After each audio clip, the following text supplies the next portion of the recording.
Circle.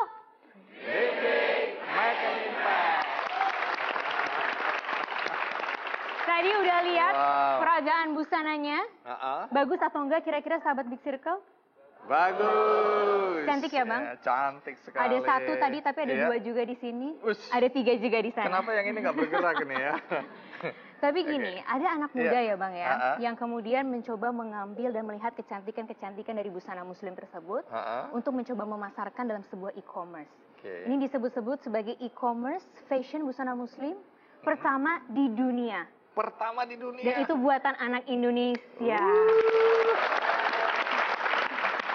Saya akan panggilkan dua mentor yang biasa hadir di Big Circle, Rene Suhadono dan Veronica Komandong.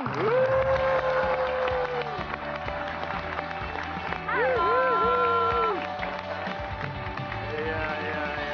Wow. Apa kabar? Keren. Iya. Langsung kita panggil aja ya Bang. Hijab. Siapa kita ya panggilkan Diajeng Lestari.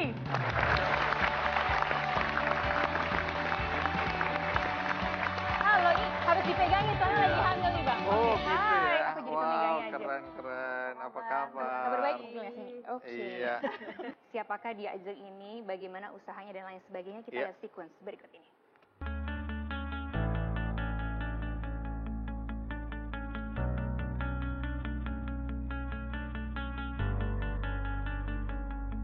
Hijab, sebuah e-commerce fashion muslim pertama di dunia yang telah berdiri sejak 6 tahun silam. Diajeng Lestari adalah sosok di balik suksesnya marketplace yang berkantor di bilangan Jakarta Selatan ini. Melalui Hijab, Diajeng menjembatani para desainer fashion muslim dengan konsumen. Sebuah simbiosis mutualisme yang melahirkan ekosistem baru bagi lebih dari 200 brand fashion muslim di Indonesia. Tak pelak, pengunjung website Hijab mencapai angka 850.000 per bulan. Sebuah raihan positif yang tak lepas dari kolaborasi dengan para desainer yang hanya menjajakan hasil karyanya kepada platform Hijab saja. Demi memudahkan konsumennya, Hijab menyediakan layanan ekspres bagi pelanggan yang tinggal di Jakarta. Artinya, pelanggan akan menerima produk yang dipesan hanya dalam hitungan jam saja.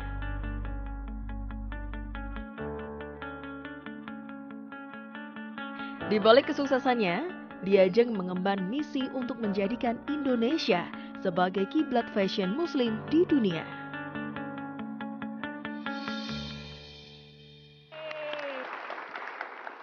Sedikit mengenai hijab.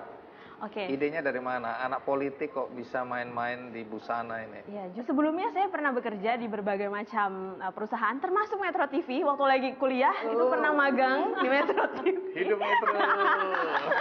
Jadi, berbagai macam. Jadi research marketing di sebuah perusahaan research marketing.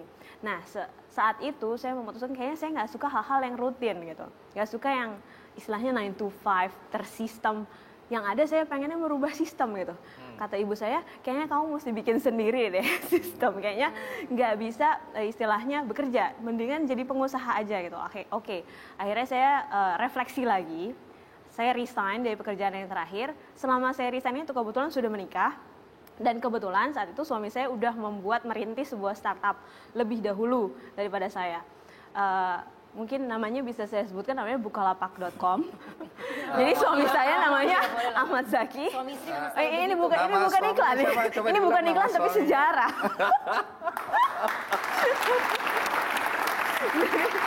Ketika saya melihat suami saya berjibaku membuat startup, itu menarik buat saya gitu.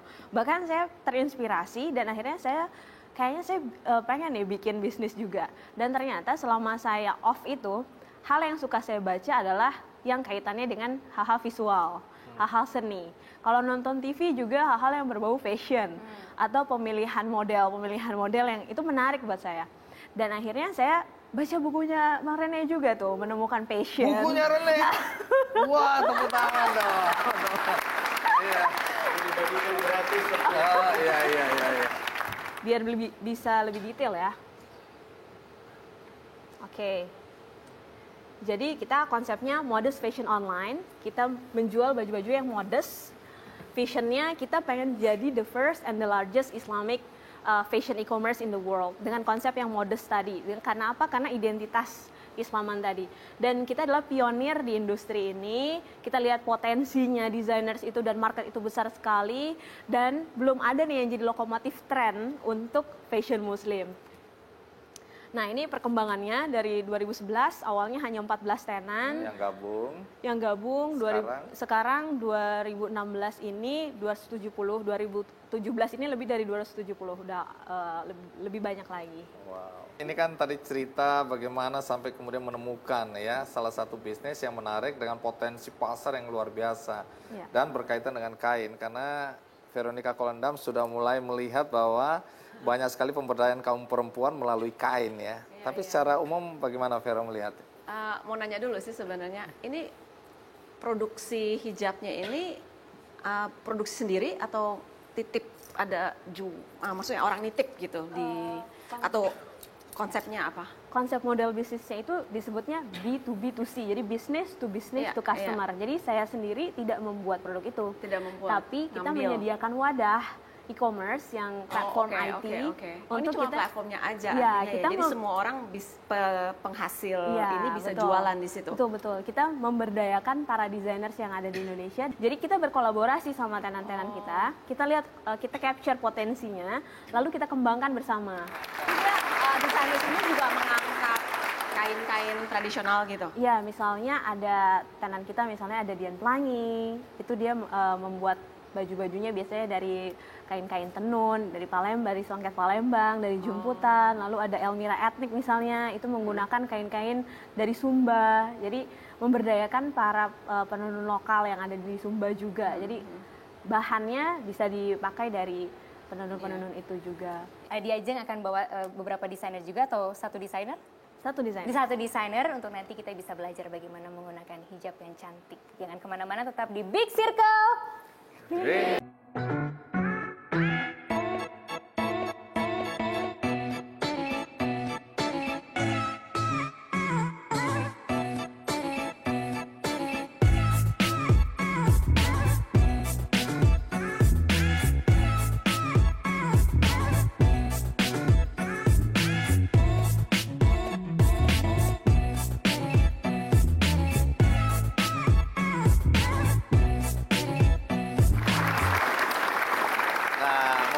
Rene mau komentar dulu, Rene.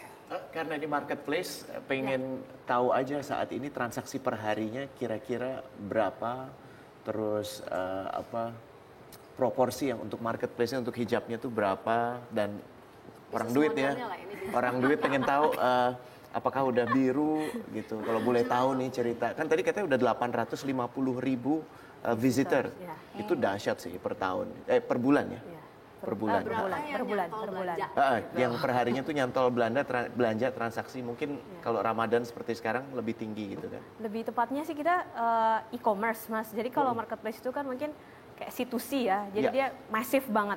Tapi kalau kita karena kita mengkurasi desainersnya, kita mengkurasi produknya juga. Jadi istilahnya lebih niche gitu, lebih select orang yang masuk pun pangsa pasarnya pun lebih mengerucut gitu. Yaitu memang orang yang mencari baju muslim. Untuk menjawab pertanyaan, berapa sih transaksinya? Conversionnya sekitar 1-2% dari visitors yang ada. Jumlah visitors yang ada. Sampai yang jadinya belanja. Jadi sekitar 850, 1000. Sampai 1.600 lah. Ya, itu range-nya sekitar daily-nya. Tapi di bulan Ramadan ini tentunya kita punya beberapa peningkatan.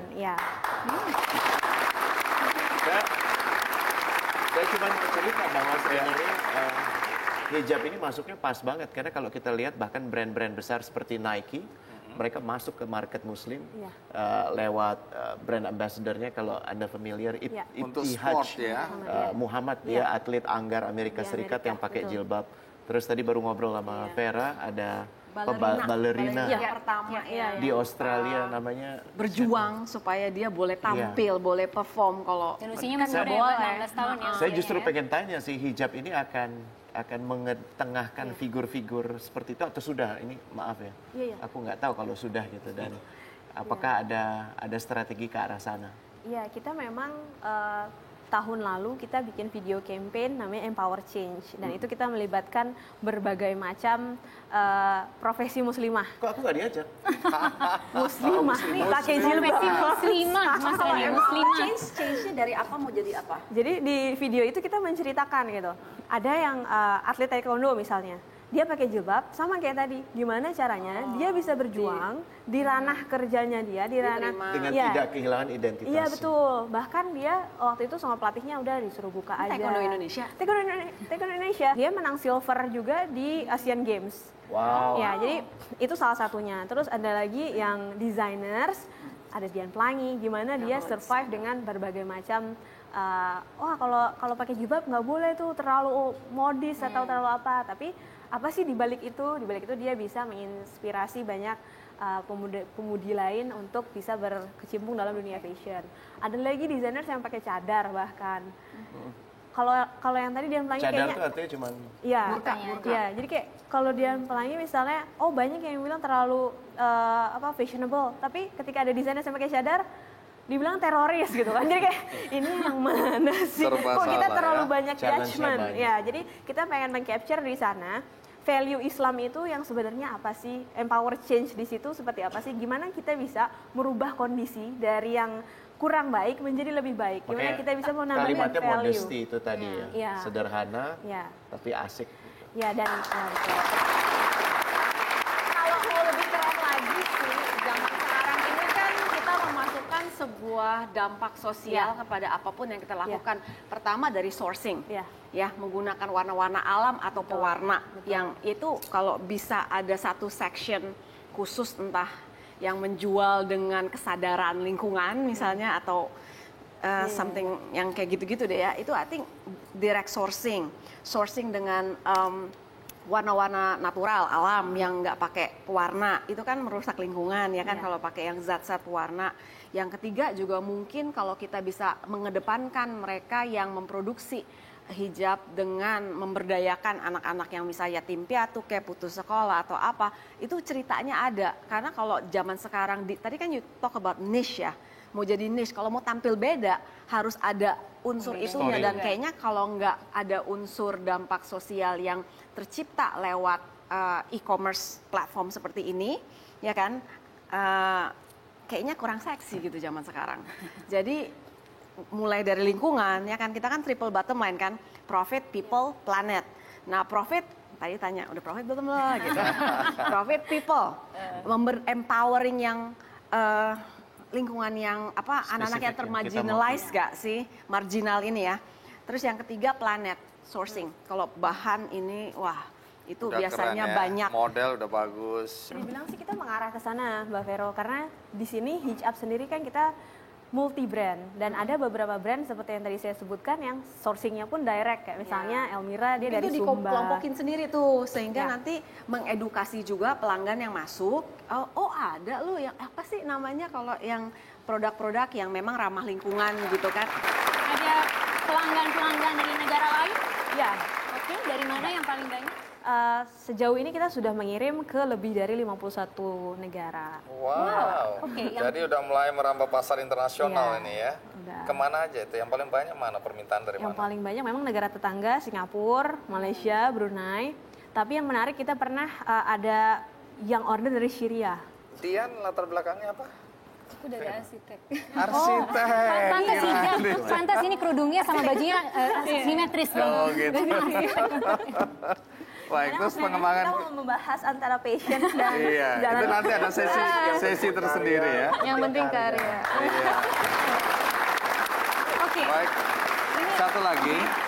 Pengembangan ke depan mau kemana? Ya, pengembangan hijab. Apa yang mau harapan dikembangkan? kita seperti tadi disebutkan, kita ingin menjadi the leadernya di industri Islamic fashion ini. Karena saya melihat bahwa apa sih yang nggak dimiliki sama brand-brand mainstream, DNA-nya. Mbak Dian Marina, saya yang memakai sendiri gitu. Dan tahu sendiri kebutuhannya seperti apa. Jadi ketika kita mengembangkan misalnya baju olahraga, kita tahu yang sesuai dengan kita tuh seperti apa. Ditambah lagi ada aturan-aturannya, misalnya nggak boleh ketat, nggak boleh transparan. Nah mungkin bagi brand-brand yang lain di mainstream itu mereka perlu research gitu. Mungkin setahun, 2 tahun. Tapi kalau kita udah menggunakan sehari-hari gitu kan. Mungkin dari lahir udah pakai jilbab juga. Di bedong maksudnya. Oke, jadi udah tahu gitu. Ya, kebutuhan dan yang penting aturan-aturan yang nggak asal bikin. Iya betul. Dan harapannya ya kenapa enggak kita yang jadi leadernya, karena yang punya DNA-nya kita. Gitu. Oke. Kalau berbicara mengenai fashion itu kan selain baju, kemudian juga supaya utuh ada makeupnya kan Bang, harus ada sapuan-sapuannya lah gitu ya nggak Mbak Vero? Sapuan-sapuan di muka gitu. Sapuan di wajah. Anak muda berikut ini untuk sahabat Big Circle juga, punya jaket bibir. Bibir dijaketin. Nanti Bang ini mau pakai nggak jaket bibir? Tergantung nanti. Oke, makanya jangan kemana-mana, tetap di Big Circle.